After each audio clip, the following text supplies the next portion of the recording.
So now we have our practice forum and we have the challenge of running a creative business. And we have our chair, Gillian is our chair, and we have Tamara who is going to give us her thoughts on the challenges of running a creative business. This was the session that Jenny was to be in, so I think we'll all come in and sort of support Tamara and Gillian in this one. Thank you. Right, okay, well, as you said, we're going to have about 40 minutes to discuss the challenges of running creative businesses, and certainly not just lawyers, but economists and management theorists have written quite a bit about the very many challenges involved, from Bill Beaumont to Chris Bilton to Richard Caves, stemming from all kinds of issues to do with managing experimentation and trying to organise it and turn it into a revenue generating activity, and the lack of incentives to do that. And I suppose not least amongst those problems, from the point of view of the outsider anyway, is the problem of dealing with a policy regime, in particular a copyright regime, whose adequacy in supporting the livelihood of creators and performers is perhaps open to question, at least. So we were due to have a couple of speakers this morning. Tamara, you're going to have 10 minutes to say something to us, and then we throw it open to the floor. So thank you. Yeah, you're having to sing for your supper this morning.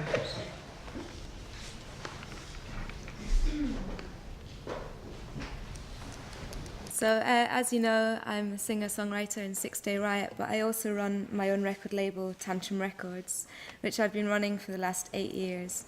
The reason I set up the label in the first place was because I wanted to release my music the way I wanted, how I wanted, and having dealt with major labels, it seemed inevitable that I had to do it myself rather than be forced to do the music they wanted me to do. So I've seen the change of the industry from when I first began, which was all about CD sales, now to downloads, to streaming of music, to streaming of free music, and almost too much music being available, and the difficulties of survival in the music business. I began singing back in 2001. I went on to release a solo album in 2004 on my label, and then I formed my band Six Day Riot. We've now released 3 albums and 2 EPs on Tantrum Records. I'm just going to explain a little bit about the process of releasing an album. Obviously, the initial process would be to write the album. And if you're, like me, struggling as a musician or an artist, that process can take quite a long time because you have to work around the creative process. Once you've then written the album, you need to find funding for the album. We're lucky enough now on our 3rd album to self-fund, so from previous releases, from live shows, from a few syncs on film and TV, and through sales, mainly at gigs, because we don't sell a lot now online. We fund our albums and recordings. And then need to source a studio or a producer if you can't do it yourself, record the album. I design the artwork myself. Oh, I've got some CDs, I'll show you later. And my bass player does our web design, but if we didn't have that, we would then have to find people to do that. Arranging distribution. We've had the same distribution team for quite a while now, but that's a process of elimination. Some people will try and charge you to distribute your album. Some people will just take a cut. Depends how honest they are. Manufacturing of the CD, which you still need to do, because even if you're just doing downloads, you need to promote. So you need to send, or your plugger will send your CDs to radio. You need to send them to magazines, and they still prefer the physical copy to believe that it's going to be coming out. Hiring a PR team and a plugging team, who's your radio and TV team. Promotion of yourself on social networks.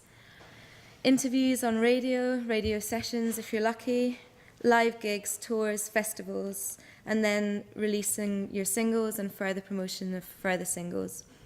The lead time for promotion of an album or a single would be 12 weeks, going to all the long lead magazines, which is the printed magazines, and 6 weeks for radio, 6 to 8 weeks for radio for the single. As a band, Six Day Riot, we've had successes with national radio play, national press. We've sold out headline shows in London. We've had high-profile support slots. high-profile festival slots, and we've had songs featured in Skins, the TV show, Scream 4, the Hollywood film, and personally I've co-written with people the trailer music for 127 Hours, the Danny Boyle film. So now lots of bands are doing the DIY route, such as myself. I'd say the main reason is because of lack of funding for new music. There aren't many bodies that will fund new music. The main body is PRS, but even then you've got a lot of competition. You used to be able to try and get funding from the Arts Council, but obviously with cuts of arts, that's near impossible. And also I think the major labels are just unwilling really to invest and develop artists as they used to be. So now a lot of acts will have to develop themselves, get themselves ready before a major label will even consider taking them on board. So I'll just explain a little bit of the challenges that you face as a DIY artist.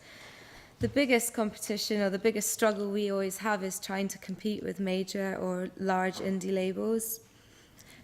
Major labels will offer incentives to press, offer incentives to radio, incentives that we haven't got. We can't say, oh, if you come and review 6 Day Riot, we'll give you a ticket to such and such, or you'll get, flown over here, or we can give you this guitar. I mean, I think it was worse back in the day, but there's still issues. For example, we were offered a cover mount CD of a well-known magazine and asked to pay £1,000 for the privilege. Needless to say, the £1,000 was needed for us to market ourselves and promote ourselves, and we didn't see that as a big enough promotion, so we bowed out. But a major label or a big indie would have easily spent that money, and often when you see acts with all the press coverage, it's not a lot to do with necessarily how good their album is, more a lot to do with how successful their label is and what people, how they see the label that are releasing them. There's other things such as buy-ons for support slots. So we've had the pleasure of supporting some great bands, and they haven't asked us to buy on, but there have been bands that have asked us to buy on for the pleasure of the support slot, which means anything between £3,000 and £10,000, sometimes more if it's a bigger act, just to support them on tour. So if you're struggling and you're a small label, and for a band like us where we considered the fact that going on tour and supporting acts was going to be something that would actually develop a fan base and give us the chance to then sell out our own gigs, well, we couldn't really actually afford to do that.